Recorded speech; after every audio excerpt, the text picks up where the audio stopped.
কথায় আছে, সময় এবং স্রোত কারো জন্য থেমে থাকে না। সময় তার গতিতে চলতেই থাকে। আজ অবশেষে সেই মহিদ্রক্ষণ। তামিমের ৬ শয়তান এইচএসসি পরীক্ষা দিন। মন প্রাণ দিয়ে তারা পড়াশোনা করেছে শুধু মাত্র একটি ভালো রেজাল্টের জন্য। মন দিলেও ব্রেনটা ঠিক দিতে পারেনি। সুভা মোটামুটি সকল বিষয় রপ্ত করতে পারলেও তামিমের পঞ্চপাণ্ডব মাথার উপর দিয়ে গেছে সব। সকালে উঠে সুন্দর মতো রেডি হতে থাকে সুভা। টেনশনে তার খাওয়া দাওয়াও বন্ধ। তামিমও তার পিছু পিছু ঘুরঘুর করতে থাকে। তাকে যথেষ্ট শান্ত রাখার চেষ্টা চালিয়ে যায়, কিন্তু কোনো লাভ হয় না। সুভার মাথায় বারবার উল্টোপাল্টা চিন্তা আসতেই থাকে। এত টেনশন কেন করছো সকাল? কাল ভালোভাবে প্রিপারেশন নাওনি? সুভা ভ্রুকুচকে তামিমের দিকে তাকায়। আপনি নিতে দিয়েছেন? চুপসে যায় তামিম। আর মনে পড়ে রাতের ঘটনা। গতকাল রাতের বেলা, রাত প্রায় 11:35। সুভা চুপচাপ স্টাডি টেবিলে বসে থাকে। খুব মনোযোগ সহকারে পড়াগুলো রিভিশন দিতে থাকে। কথায় আছে, শেষ ভালো যার সব ভালো তার। শেষ মুহূর্তে প্রস্তুতি ভীষণ গুরুত্বপূর্ণ। তাই খুব মনোযোগ সহকারে পড়তে থাকে সুভা। পড়তে পড়তে হুট করে সামনের দিকে তাকায় সুভা। তামিমকে হঠাৎ চোখের সামনে দেখে ভয়ে চমকে ওঠে সে। বুকে হালকা থুতু দেয়। আপনি কখন এসেছেন? এই তো 23 মিনিট আগে। ও সরি, ধ্যান করিনি। তোমার ধ্যান তো এখন আমার সতীনের উপর। সুভা বুম বলার মতো তাকায় তামিমের দিকে। তামিমের সতীন কেন? প্রশ্নবোধক দৃষ্টিতে তাকায় তামিমের দিকে। তামিম সুভার বই বন্ধ করে ফেলে। তোমার বই আমার সতীন। তোমার সব ধ্যান তার দিকে। তামিমের এমন ছেলে মানুষই কথায় হেসে ওঠে সুভা। লোকটা দুনিয়ার সামনে সিংহ হলেও তার সামনে ল্যাচকাটা বিড়াল। কাল তো পরীক্ষা তামিম। পড়তে হবে না? অনেক পড়েছ, এখন আমার দিকে ধ্যান দাও। তামিম সুভার বই বন্ধ করে ফেলে আর তাকে ধরে রীতিমতো জোর করে রুমে নিয়ে আসে। তামিম, ইস, নো মোর ওয়ার্ড। কাল পরীক্ষা আর আজকে 19-20 করব। তামিম জড়িয়ে ধরে সুভাকে। দুনিয়া এদিক থেকে ওদিকে গেলেও সে 19-20 করতে ভুলে না। অথচ পরীক্ষায় ভালো রেজাল্ট না হলে সবার আগে সে নিজেই সেগুন কাঠের স্কেল নিয়ে দৌড় লাগাবে সুভার পিছনে। তামিম সুভার ওড়না মাটিতে ফেলে দেয় আর মুখ ডুবায় সুভার উন্মুক্ত গলাতে। চোখ বন্ধ করে ফেলে সুভা। তামিমের প্রতিটি স্পর্শে শিহরণ জাগতে থাকে সুভার মাঝে। তামিমের বেসামাল হাতের স্পর্শে নাজেহাল হতে থাকে সুভার অবস্থা।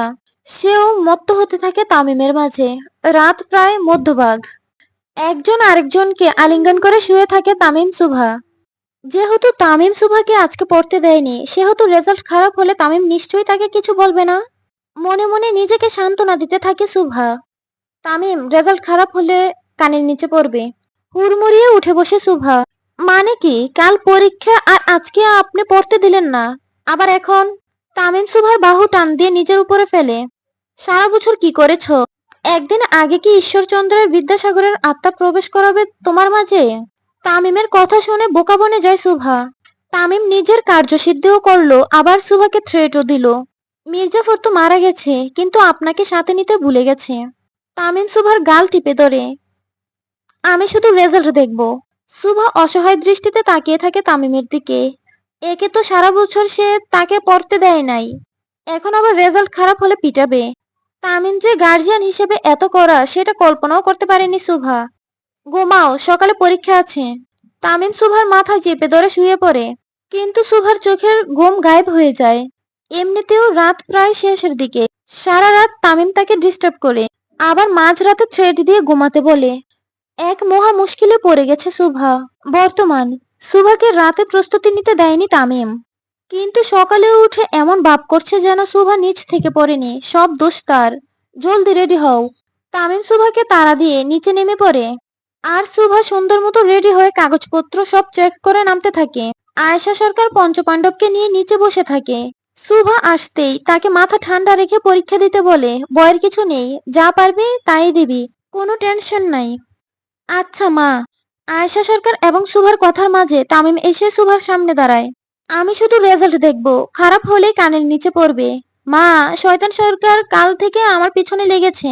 আয়েশা সরকার অগ্নিদৃষ্টিতে তাকায় তামিমের দিকে। আমার মেয়েকে ভয় কম দেখা তামিম, একদম উগান্ডা পাঠিয়ে দিব। তামিম কিছু না বলে নিজের চশমা পরে বাইরে যেতে থাকে। তারপর আবারও পিছনে ফিরে বলে, আমি শুধু রেজাল্ট দেখব। রাগে চোখ মুখ খিচে বন্ধ করে ফেলে সুভা। সবার থেকে দোয়া নিয়ে তামিমের 6 শয়তান বেরিয়ে পড়ে পরীক্ষা দিতে। তামিম নিজে বড় গাড়িতে করে তাদের নিয়ে যেতে থাকে। 6 জনে গভীর চিন্তাতে থাকে। তামিম আগেই বলেছে সে শুধু রেজাল্ট দেখবে, মার যে একটাও মাটিতে পড়বে না এটা তারা বুঝতে পারে। টেনশনে পুটকি দিয়ে দম বের হইতাছে, আর এদিকে এই শালা হাইসা যাইতাছে। মানিকের কথা শুনে সকলেই তার দিকে তাকায়। আজকে তো তাদের মহা বিপদ, তাহলে হাসলোকটাকে? কিরে সাকিব, তুই হাসতাছস কেলা? সকলের দৃষ্টির কেন্দ্রবিন্দু হয়ে ওঠে সাকিব। তার মতো ফাঁকিবাজ ছাত্র টেনশন না করে হাসতে হাসতে পরীক্ষা দিতে যাচ্ছে। আমরা তো ইতিহাস করতে যাইতাছি বেটা, এর লাগিয়ে হাসতাছি। বুঝবার পারি নাই, ইতিহাসে প্রথমবার মা ছেলে একসাথে পরীক্ষা দিতে যাইতেছে। সাকিবের সাথে সকলের টনক নড়ে। তাই তো, তারা তো ইতিহাস করতে যাচ্ছে, মা ছেলে একসাথে পরীক্ষা দিতে যাচ্ছে।